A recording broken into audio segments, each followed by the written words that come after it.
I just got dressed. Check out my cowgirl boots. 20 minutes till we're gonna go to the stage. We play in 40 minutes. I almost didn't apply. I know just how much talent there is throughout JMC, and I kind of thought, you know, my chances are slim. But I thought, you know, why not? Just give it a go, and here we are.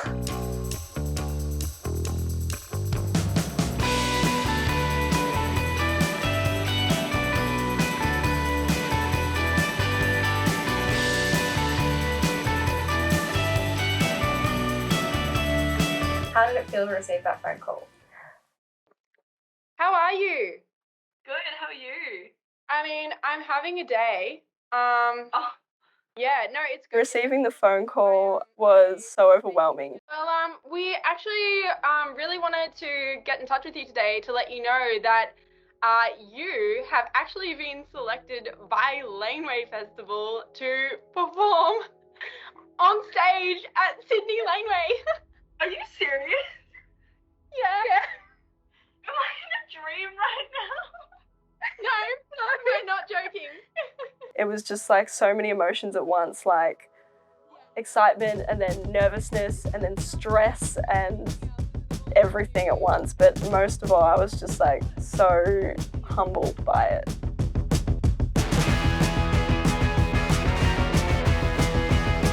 The past week has been so exciting. I am thinking about it every minute, really. It's just all of the planning, like, what am I going to wear and how am I going to stand on stage?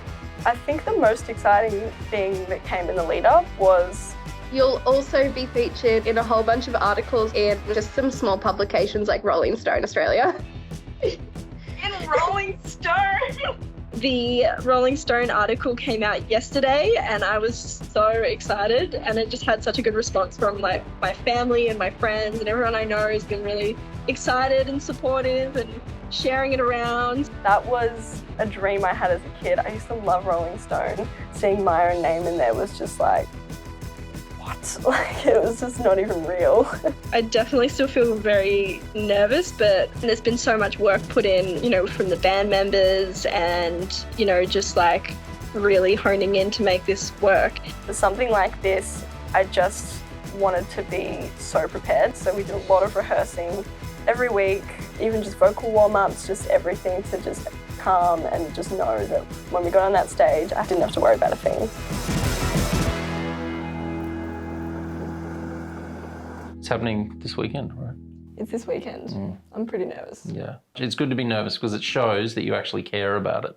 If you weren't nervous, you probably should be a bit worried. So being nervous is good, and it actually gives you an energy boost. So yeah. It's a good thing. I still get opportunities from my lecturers. You know, I graduated in 2020 and they stay in contact. They develop a relationship and they care about you, and so they keep on trying to help you.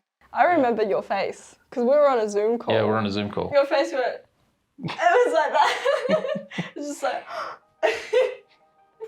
that was a cool moment. Yeah. Very proud. This is very great news for everybody. Chris, you taught me all this stuff. You were my songwriting, you know, one-on-one. I got no idea what I'm doing. No, Chris, you helped me write all my songs. Not all of them. Well, a lot of them. Yeah. Not the good ones. I just help with the bad ones. You know, I could throw suggestions out there, but I knew that if it sort of didn't fit within your within your particular frame of mind for the song, that you just weren't going to listen. But that's good. But that's good, and that's where you kind of go, oh yeah, no, she's got a certain idea for it, but that's good because that means you kind of make it work, you know. Yeah. And then some ideas you loved as well. Mum was the first person I called, and then of course Dad.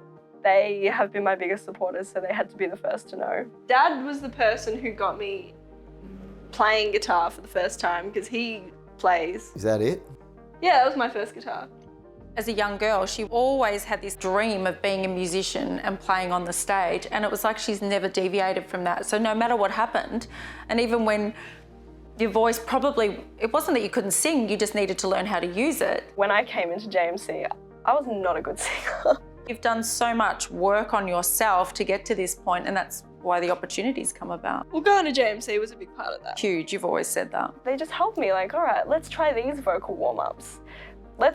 your voice would suit this style. And they helped me find the style that works for my voice. Do you remember me telling you I didn't want to study music? Because you suggested that to me. So you said, well, why don't you study music? I'm like, I'm not going to study music. Musicians don't study music. And you loved it. Yeah, well, it turns out I was wrong. Yeah. One of the best things I did. You loved every bit of the 2 years too. I remember you absolutely loved it. Mm. But I've never seen you enjoy something so much. Yeah. And you're actually sad for it to end. I remember you're like, I don't want this to end. Yeah. Ruby called me really, really flat, and I was a bit surprised. And she was just like, Mum, I just don't think I'm good enough. I just don't like any of my music. I feel like I just need to focus on just giving up. I just don't see how this is gonna happen for me. There's so many good people. And she was really sad. And literally 24 hours. 24 hours later, the phone rings and Ruby goes, oh my God, Mum, you're never gonna believe this. And I go, what? Oh my God. And she told me the excitement in her voice. Mm. And I started to cry. And like, we're emotional, but we've never cried. And Ruby started to cry because I cried because I knew how much you deserve this. And I felt like you had worked so hard for this and you're better than you realise. And you're amazing and we're so happy for you. Thank you. I couldn't have been happier for you. Like, just so happy for you because you deserve it. Thank you. It hasn't come easy. Thanks. And that's anything in life. Yeah. What did you think? I didn't cry. Dad didn't cry. You don't cry. Love you. Love you. I love you. Can't wait to see you up there. Bye.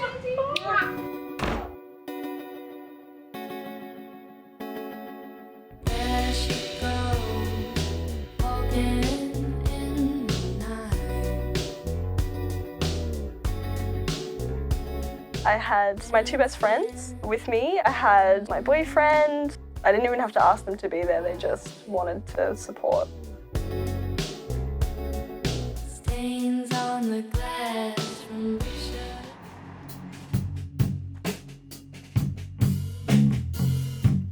I'm very much inspired by sounds from the 70s. That's always been my sort of favourite.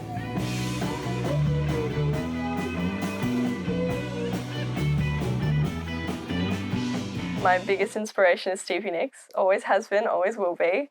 I think it's probably the most obvious in Gypsy Magic. You know, my influence coming from her kind of came out in that song, I think, the most.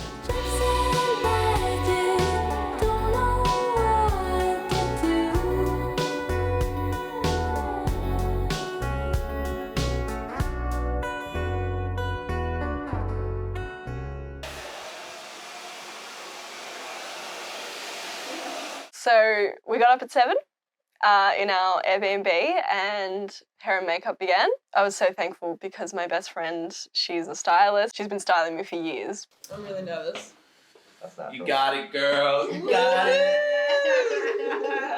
And then we got picked up by JMC and they drove us to the festival.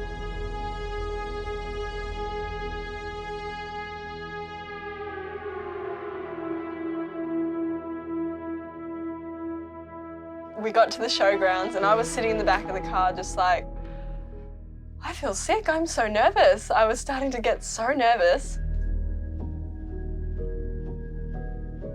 I'm terrified right now. I'm sweating. Like, look at these sweat patches. You see these sweat patches? We checked in, we got our accreditation and we went to the dressing room. We walked into the dressing room and were just shocked. We were like, how are we able to just walk in here right now amongst, you know, there were all these dressing rooms with, you know, Julia Jacqueline's name and Fontaine's, Hockey Dad, and we were just like, how are we amongst this? Like, it was surreal and it was so beautiful. And yeah, so we hung out in the dressing room, we got ready, they put us in a buggy and we went to the stage. And I was so nervous. I was all shaky and I was like, oh my God. And then we got on stage and the nerves just went away. I don't know what happened, but they just disappeared. If you call my name, I won't be afraid. I felt so confident and I could see all my favorite people in the crowd and it calmed me down. You know, when we started off the set, there was like pretty much just only people I knew in the crowd. There might have been 10 people. We started playing and people started walking in and they stayed. They seemed to be enjoying the music and that just felt so heartwarming.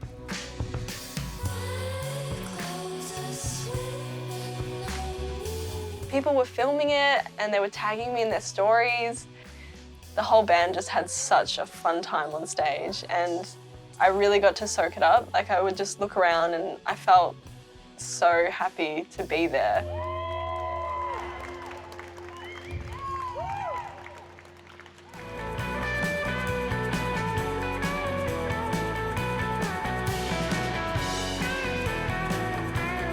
I think every artist has imposter syndrome. It's something I've really struggled with forever. Like, it's not good enough, the music's not good. It's, you write a song and you like it, then you hate it. And you think no one else is ever gonna like it.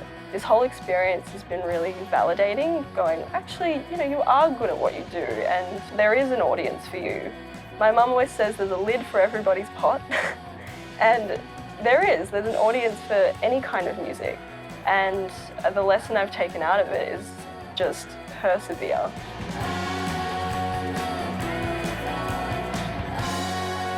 Oh, hang on.